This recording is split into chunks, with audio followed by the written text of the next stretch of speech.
asalaamaaleykum wa rahmatullah asalaamaaleykum wa rahmatullahi taala wa barakaatuhu seen mbokk Babacar Gueye moom mooy ñëwaat di waxtaan ak yéen si mbiru décentralisation ba ngeen ko fàttalikoo jamono yi ñu weesi woon ñu ngi tolloon si acte 3 de la décentralisation si fànn bu ñuy wax cohérence territoriale dégagé woon nañu les principes pratiquement surtout au niveau de la gouvernance des échelles de gouvernance d'autres problématiques. Maintenant, tey dañuy ñëw on vient vous parler pour cette vidéo de quelques aspects statistiques liés à la démographie, donc l'évolution des indicateurs démographiques surtout et la répartition des services dans les régions. Vous savez que la cohérence territoriale a pour objectif d'équilibrer le territoire, surtout au niveau démographique et au niveau aussi de la répartition des infrastructures et aussi pour favoriser les activités économiques dans les régions. Donc, pour vous montrer un peu la situation de la disparité qu'on a au niveau du territoire, par exemple, si vous prenez la superficie, ça, ce sont des chiffres de 2011, hein, 2011, voire 2012, lorsqu'on préparait l'acte 3 de la décentralisation avec l'avènement de Macky Sall. Donc, à cette période, quand même, on avait une superficie de 96 176 kilomètres carrés. Donc, la population était estimée à 12 855 153. La densité moyenne était estimée à 65,5 habitants par kilomètre carré. Le PIB, l'indicateur en 2009, le produit intérieur brut, était estimé en 2009 à 6023. 6023, donc milliards de francs CFA. 6023 milliards de francs CFA. Donc la part de Dakar dans le PIB était de 3312, soit 55% de ce PIB. Donc vous avez cette première disparité où vous avez plus de la moitié du produit intérieur brut est concentré au niveau de Dakar. Donc ça veut dire que pratiquement les activités économiques se déroulaient dans cette région-là. Le nombre de régions, 14. La taille moyenne des régions en kilomètres carrés, c'est 14 013 kilomètres carrés. Taille de la région la plus petite, qui est la région de Dakar, donc justement qui concentre beaucoup plus d'activités, c'est 547 kilomètres carrés. Taille de la région la plus grande, qui est Tambacounda, qui a 42 564 kilomètres carrés, qui est 77 fois plus grande que Dakar, 8 fois plus grande que la région de Diourbel et 7 fois plus grande que Kolda. Vous avez maintenant pour les départements, cette période, on avait 45 départements. Taille moyenne des départements, c'est en kilomètres carrés, toujours, c'est 4359 kilomètres carrés.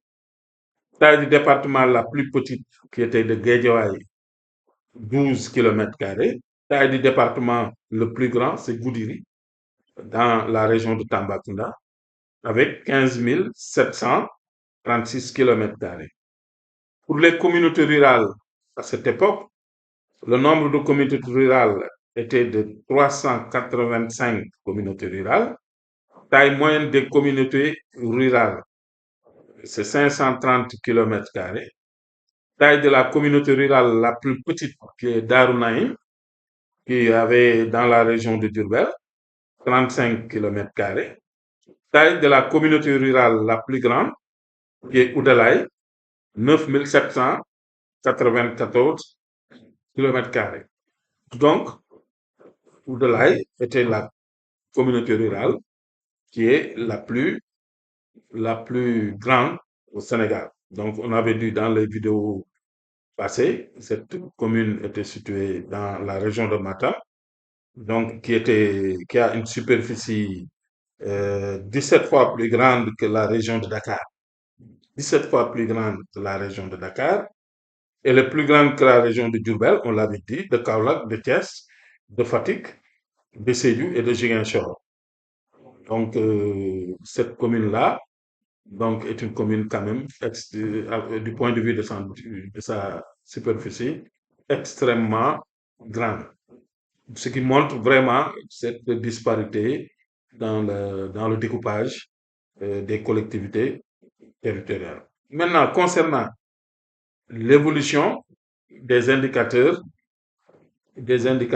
démographiques, on va prendre quelques exemples.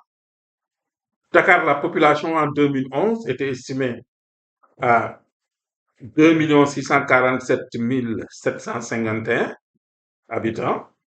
Donc la densité, c'est 4 849 habitants par kilomètre carré.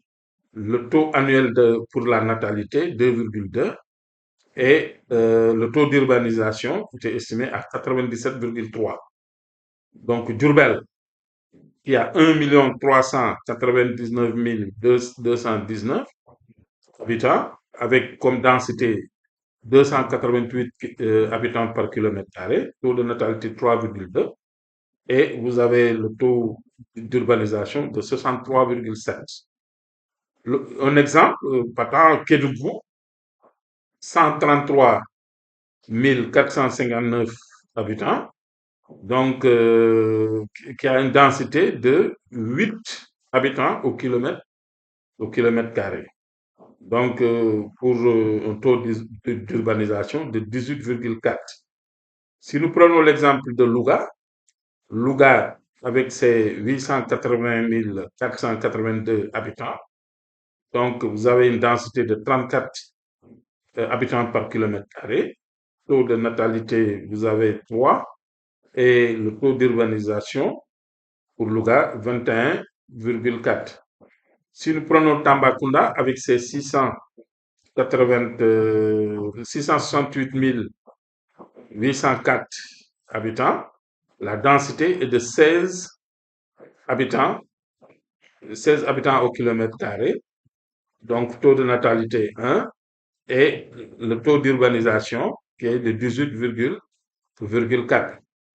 Donc si nous prenons Matam à 556 866 autant en 2011, je rappelle. Donc la densité, c'est 19 habitants par kilomètre carré. Taux de natalité, 3,1. Et taux d'urbanisation, c'est situé à 16,7. Donc si on regarde ces statistiques, ce que l'on remarque, c'est que vraiment la population est extrêmement concentrée au niveau surtout de la région de Dakar et de la région de Diourbel. Et tout le reste maintenant, c'est pratiquement vide. Voilà, c'est le désert vraiment du point de vue démographique. Et les indicateurs l'ont bien, montré. Donc, ce qui prouve que pratiquement la population sénégalaise est située au niveau de la côte. Alors, si nous prenons maintenant la répartition des services en région. Si nous prenons Dakar avec sa population de 2 647 751, vous avez à Dakar à l'époque 9 hôpitaux. Donc le ratio par rapport à la population, c'était de 281 884 habitants. Donc pour un médecin. Donc voilà. Les médecins étaient estimés à 77 uniquement à Dakar. Donc, le ratio pour la population, donc vous avez 32 948, justement, bon, pour un médecin. Bon, là-bas, c'était pour le nombre d'hôpitaux, pour le nombre d'hôpitaux, pardon. Donc, vous avez pour Dakar, euh, au niveau de l'éducation, nombre d'écoles élémentaires, vous avez 1042, nombre de CM, 336, et nombre d'industries, vous avez 441. Alors, si vous, maintenant vous prenez Diourbel, qui a une population de 1 399 219, deux hôpitaux, donc un hôpital pour 657 600 habitants. Vous avez au total 13 médecins. Donc, chaque médecin prend en charge 101 169 habitants. Du côté de l'éducation, on a 516 écoles élémentaires, 59 CM, et le nombre d'industries, c'est 4. Donc, Matam, si nous prenons Matam, donc vous avez à Matam 556 866 habitants pour un seul hôpital. Donc, cet hôpital prend en charge 524 942. Donc, on avait 4 médecins et chaque médecin prenait en charge 146 290 habitants. Le nombre de, le nombre de CM était estimé, le nombre d'écoles élémentaires était estimé à 408. Donc, le nombre de CM 64. Voilà, il n'y avait pas d'industrie. Pas d'industrie. Donc, Tambacounda, donc avec ses 668 804, un seul hôpital.